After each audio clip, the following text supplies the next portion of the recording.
How y'all doing, folks? This is Fat Guy Flies RC out here at the Avon Park Field. Today we're going to take up Mr. Scrappy, or Errol's Bigfoot, but I like to call him Mr. Scrappy because he got all kinds of attitude.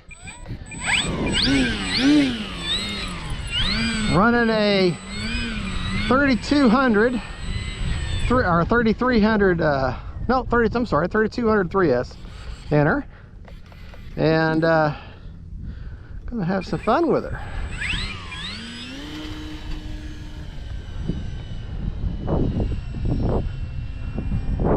Now Bigfoot here has no, or at least mine, I don't have any kind of a gyro or stabilization system in her. All she's got is the AR620 antennaless receiver, and that's really all she needs. She's a real stable bird.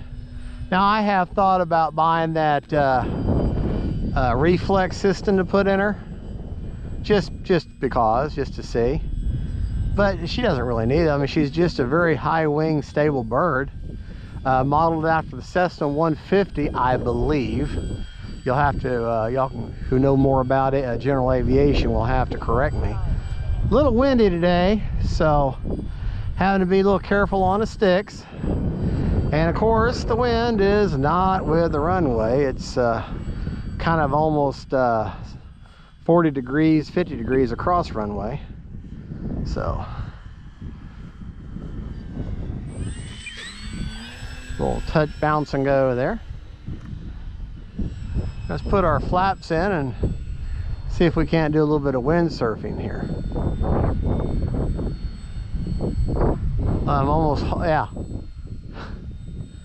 yeah, actually almost, yeah, flying backwards almost. That's fun to do.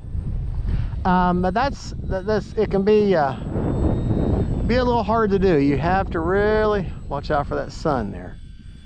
You really have to be on the sticks and keeping your nose into the wind with your rudder.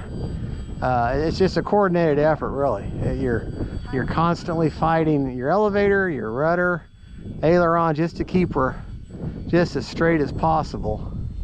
And when that wind starts shifting on you, well, then it's that much harder. Go ahead and drop our flaps.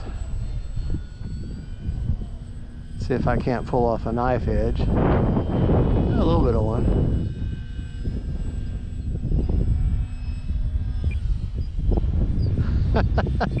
Got ourselves a rain cloud. I can almost do some windsurfing without the flaps down. But when you're very comfortable with these high wing planes like this, now I'm going to turn against the wind. So this is another area where you got to be really careful when you turn against the wind like this.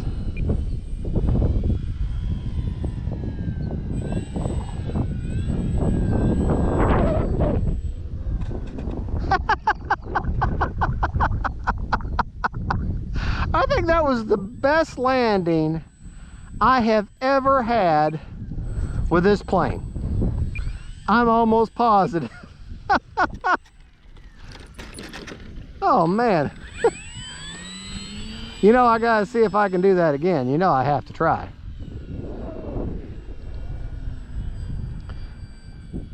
There are so many variables that go into a great landing.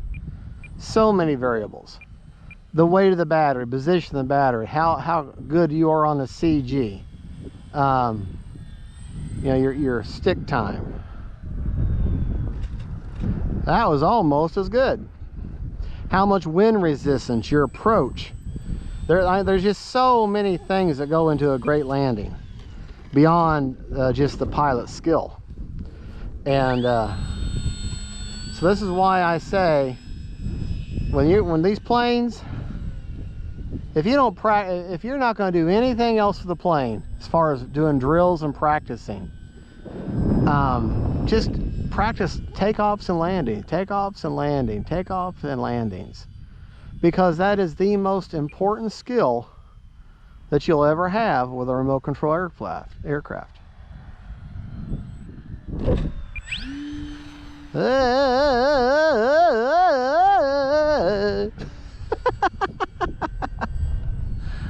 My ailerons are like, whoa, whoa, whoa, what are we doing? Whoa, what's going on, bud? What's going on, dude? What?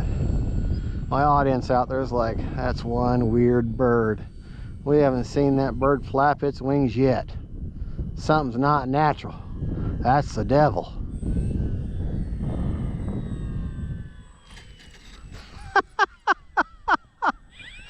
Oh, this is one reason why I've learned to love wind. Because if you got the direction down, you can have some really great landings into the wind. You really can. This is why I tell people, anybody who wants to learn how to fly, anyone online, I talk to them, they're, you know, the advice I give them, if they don't learn anything, take off into the wind, land into the wind. And your throttle is what lands you, not your elevator. It's your throttle. And a lot of people don't think about that, but actually that's what it is. They think, well, your elevator, you know. No, it's your throttle. And you think, well, yeah, duh. But well, that plane is really pretty against that sun. Trying not to blind y'all. I do love these grass landings though. Perfect landing. Another perfect landing. Of course, that was on grass. And y'all have to understand, grass landings are very great.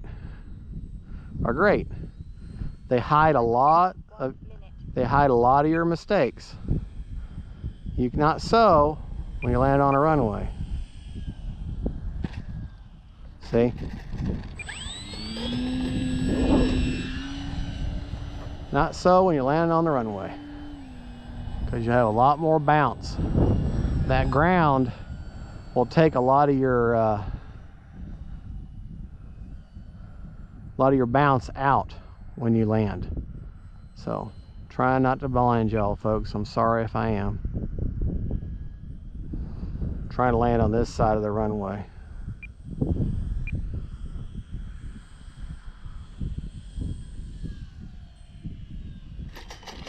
There, that's not bad at all. Not bad at all. All right, we got 37 seconds.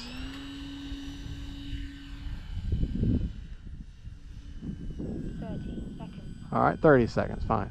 Be that way. All right, flying around the club now. 20 seconds.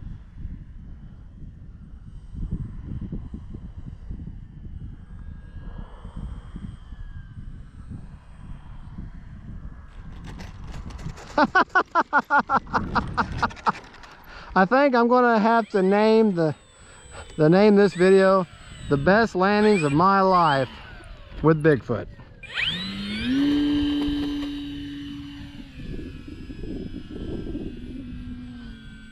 10, 9, 8, 7, 6, Up over the wind. 4, 3, 2, 1.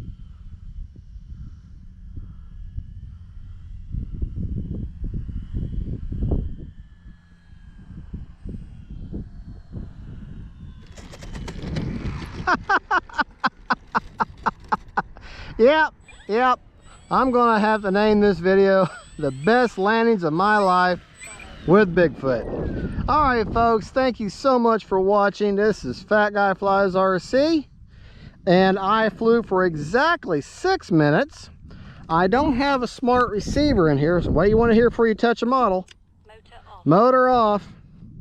So let's go in here, and I can show you where I had that 3200. I got that 3200 3S right there, maybe a finger's length back from the firewall.